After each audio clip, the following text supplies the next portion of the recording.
Go ahead though. But before I got banned, I never heard the concept or the idea or the conceptualization of someone saying, if I get banned, I'll just move to Rumble. I never heard anyone say that. And then after my ban, I've heard it about 50 times. True. Everyone's saying, oh, well, Tate, they banned Tate and he's bigger than ever. So no one's afraid of being canceled anymore. Part of that is absolutely massive credit to Rumble and the platform and the CEO because they're visionaries. But also it's me showing the world that even if they come at you with the hardest cancellation method, they came at me like they came at Trump. They came at with everything. But I think with yours, and in my opinion too, because I'm watching everything. When I mean, there's always been problems and, you know, an issue with free speech on social media, but I think your situation, to me, that was the game changer for me. One of a kind, though, that was like, yeah. After that, I was like, all right, yo, they made a statement. Like, now it's different. Anyone can be deleted. Like, we don't have free speech. Yeah. So I think what happened to Tate was that was the shift. Yeah. I got to ask you, did you know, kind of along what you're talking about, Kyle, but did you know, like before you got into all this, that the clip thing was the nature that was going to propel you, like the TikTok, making the clips, like, because you didn't actually have social media. Like, you weren't like on TikTok posting. He was on the TikToks. gram.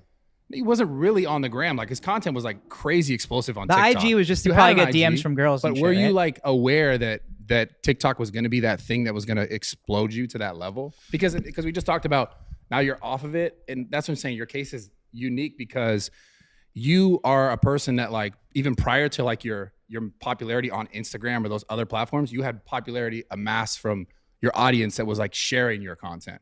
So that's unique. It's not like a regular person who got canceled and they're like, well, now I'm gonna go to Rumble. You already had visibility because I see you every time I open up TikTok just because people are using your content.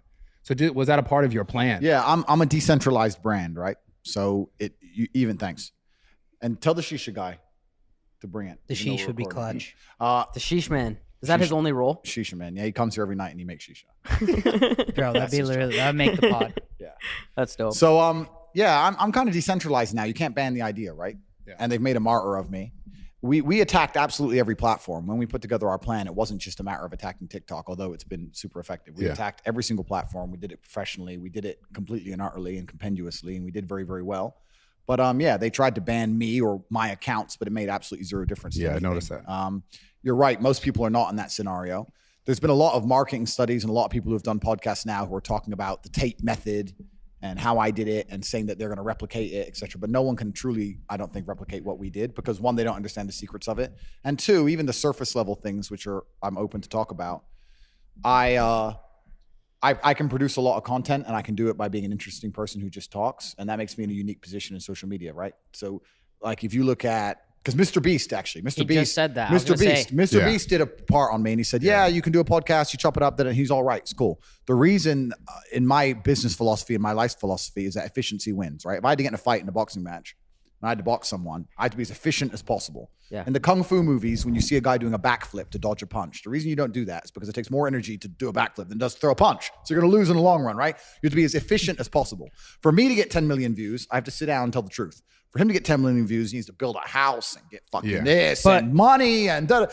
I'm more efficient than his channel. So in the long run, this is why it's hard for people to do what I did, because to produce content that gets that many amount of views and it's not just talking, you have to spend serious money and time and it just doesn't work. Well, wait, hold on. I think going off that, he also said that you started this method where you went on every single podcast, but that wasn't true in the beginning. No, absolutely not. You would go on a podcast for 2 hours, but you would say so much shit that you could clip up that he thinks he's like, I got to go on every single podcast in the world to accomplish what you did. He didn't relate it like that directly. He just said that. He said that on the last one. He was just saying just about the He's fact that shitting on clips Mr. Beast because he got rinsed in poker. No, it's just about the fact that the clips You that were play cards? being used. I do play cards. Yeah, he beat me for 100K. Of course he did. And What do you mean, of course he did? Listen, of course he did. Why do you say that? Bro, that's life. And I'm not insulting Mr. Beast in any way. I'm just saying that he was wrong about a few things. Firstly, I'm certainly not a podcast whore in any regard. In fact, that's what I'm saying. I turned down 95%. That's what I'm saying, bro, Brad. And I want to state all this, and I'm not being arrogant. The easiest way you can guarantee a big viewing channel on your YouTube right now is to get me on it. Number one guarantee. Do you think every single YouTuber on the planet hasn't tried to get me on their Who pod? have you turned down? All of that. Name. I don't even know these people Who's are. big people you've turned down? There's people the big people who I said no to primarily is probably because of location. I want to do them in person. I don't want to do it over Zoom, etc. But I get maybe 50 podcast requests a day from fuck knows who. So I'm not Mr. Podcast. Have you ever charged to go on one though? No, I don't charge people.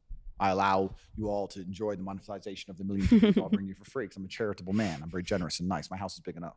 Yeah.